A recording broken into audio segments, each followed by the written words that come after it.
अस्सलामुअलैकुम दोस्तों, मैं हूं मोहम्मद उस्मान और आप देख रहे हैं देसी रिएक्शन। उम्मीद करता हूं सब खैरियत से होंगे, खुश होंगे और मुस्कुराते होंगे।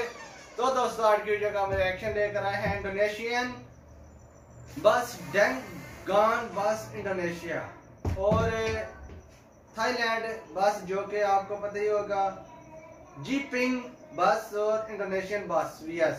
तो चले देखेंगे इनमें क्या फर्क है, क्या मुख्तलिफ किस्म की बस है। तो दोस्तों, वीडियो को स्टार्ट करते हैं। वीडियो का टाइटल आपको बताते हैं। वीडियो का टाइटल है 5 पर बादान बस जीपेंग डेंगान बस इंडोनेशिया। तो दोस्तों, वीडियो को स्टार्ट करते हैं।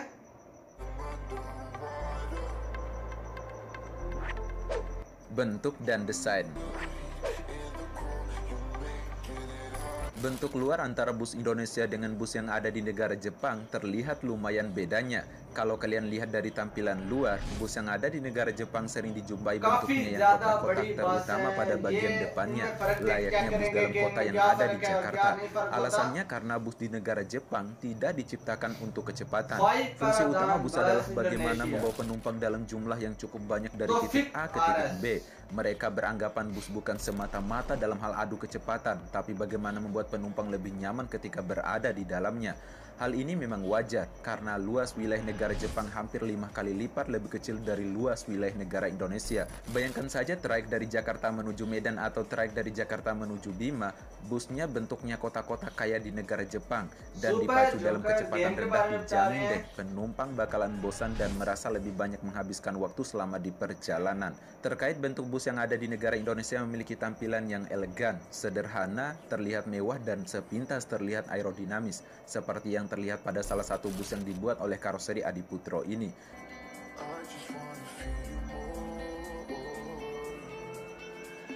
Bus ini didesain seefisien mungkin mengingat trayek bus di Indonesia terbilang jauh. Bentuk depan bus yang agak membulat ini didesain oleh karoseri Indonesia. Bagaimana angin yang menerpa bagian depan bus ini mampu mengalir ke samping dengan mulus sampai ke belakang, yang tentunya berpengaruh juga pada konsumsi bahan bakar yang lebih hemat. Di Jepang juga jarang terlihat bus dengan kaca ganda ataupun bus double glass, rata-rata menggunakan single glass. Lain halnya di Indonesia, yang makin kesini makin banyak perusahaan otobus yang menggunakan bus dengan kaca ganda ataupun double glass.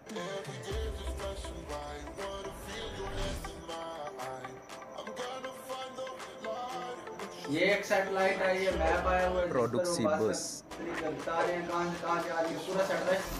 Bila berbicara soal produksi bus, rasanya tidak asing lagi bila mendengar nama negara Jepang. Jepang memang terkenal sebagai salah satu industri otomotif yang paling terkenal di dunia.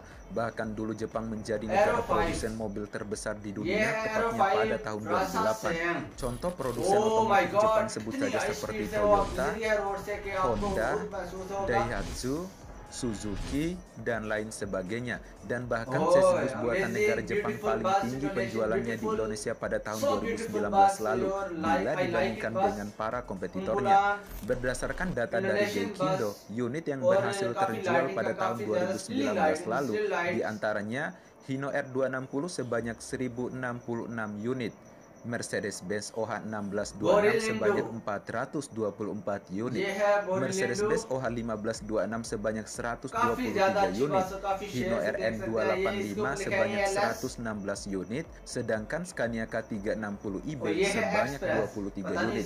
Itu merupakan data dari Gaikindo pada tahun 2019 penjualannya. Hal ini menandakan pasar sesis bus di Indonesia masih dipegang oleh negara Jepang. Sedangkan di Indonesia sendiri belum membuat mesin ataupun sesis bus sendiri, hanya berupa karoseri-karoseri saja, yang tentunya lebih spesifik memproduksi balutan bodi serta fasilitas-fasilitas interior dalam bus. Sebenarnya Indonesia dulu pernah memproduksi bus sendiri dengan nama brandnya itu Perkasa di bawah naungan grup Stetsmako. Beberapa perusahaan otobus besar juga pernah menggunakannya, sebut saja seperti perusahaan otobus Sumber Alam, bus-bus untuk TNI, dan bahkan pernah juga diekspor ke Arab Saudi. Namun brand Perkasa dipilotkan pada saat itu, dan Perkasa pun hilang sampai sekarang ini. Hyundai Suzuki Hino R216 mesin. Ye hai kecepatan dan supir. Hino R216 Kalau berbicara soal kecepatan dan supir Indonesia, pokoknya jangan ditanyakan lagi deh. Kalau kalian sering naik bus di Indonesia, rasanya agak aneh ketika naik bus yang ada di negara Jepang, karena tidak secepat bus yang ada di negara Indonesia. Mereka tertib, pelan-pelan, dan teratur. Pokoknya tidak ada yang namanya senam jantung. Lajunya santai meskipun jalanan sepi. Jarang banget di Jepang lihat bus yang saling menyalip ataupun balapan antara bus yang satu dengan bus lainnya. Namun berbeda banget dengan bus yang ada di negara Indonesia. Berbicara soal kecepatan, siapa sih yang tidak tahu kecepatan bus yang ada di negara Indonesia? Apalagi ketika jalanan sedang sepi dan kalian duduk di kursi depan di belakang supir, dijamin deh kalian tidak akan bisa tidur pulas. Tidak heran video bus Indonesia sering viral sampai ke luar negeri karena kecepatannya. Akan tetapi tidak sedikit juga supir bus yang tidak seutuhnya mengutamakan kecepatan, tapi keselamatan dan kenyamanan penumpangnya. Maka tidak heran di bus-bus yang sekarang ini para penumpang dalam bus merasa nyaman dan berasa lagi duduk di sofa yang empuk banget dan tentunya cepat sampai tujuan. Thailand बस मैंने अभी तक अभी तक नहीं देखी, तो अगली वीडियो में इंशाल्लाह थाईलैंड या जीपैंग बस पर वीडियो बनाएंगे। इंडोनेशियन बस काफ़ी ज़्यादा मशहूर जानी जाती हैं। Sebagaimana yang kita ketahui, negara Jepang merupakan negara yang ketat terkait aturannya, keselamatan, dan disiplin. Kita ambil saja contohnya misalnya lampu kuning, di sana artinya injak rem, lain halnya di Indonesia artinya injak gas. Contoh lain di Jepang hampir semua jalan memiliki trotoar. Ini adalah wujud penghargaan pemerintah Jepang terhadap pejalan kaki. Di Indonesia banyak tanpa trotoar, sehingga banyak pejalan kaki menggunakan jalan utama untuk berjalan dan berisiko tertabrak kendaraan.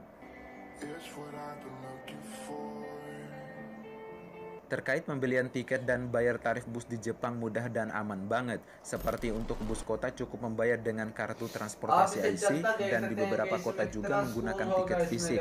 Namun harga sudah tertera. Untuk perjalanan jauh seperti bus antar kota antar provinsi, tarif tiketnya murah dan disesuaikan dengan jarak yang dilayaninya. Di Indonesia pun mulai berbenah seperti menggunakan jasa bus dalam kota, yaitu bus Transjakarta misalnya.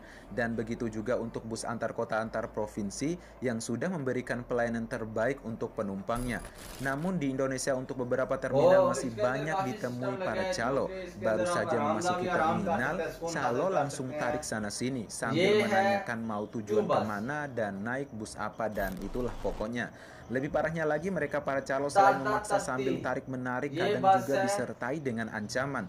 Padahal tanpa kehadiran para perantara itu, kebanyakan para calon penumpang telah mengetahui tujuan dan bus yang akan ditumpanginya. Belum lagi apesnya harga tiket yang ditawarkan terlalu mahal untuk kualitas yang ternyata jauh dari apa yang dikatakan si para calo itu. Dan bahkan ada tiket palsu juga yang dijual. Saya sendiri pun sudah pernah mengalaminya. Nah, hal seperti itulah yang membuat sedikit trauma untuk para penumpang naik bus. Dan terkait aturan berkendara di jalan Jepang sangat tertib sekali. Sedangkan di Indonesia masih sering kali ditemui juga pengemudi yang memacu busnya di atas rata-rata.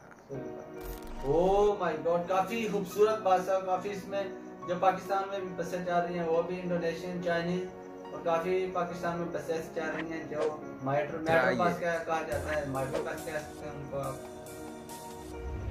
Jepang sebagai negara dengan luas wilayah sebanyak 377.915 km persegi tentunya tidak membutuhkan waktu yang cukup lama untuk berpergian dengan menggunakan jasa transportasi bus dari suatu daerah ke daerah yang lainnya.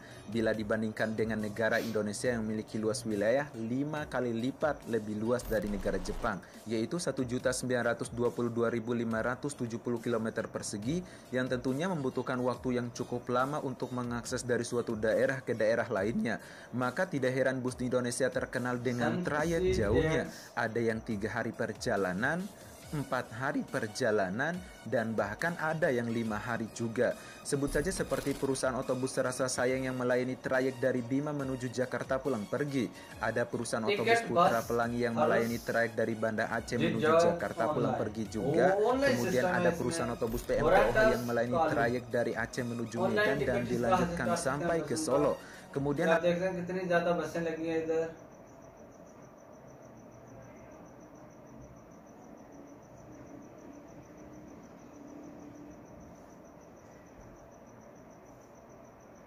Number 1 अब देखते हैं नंबर 1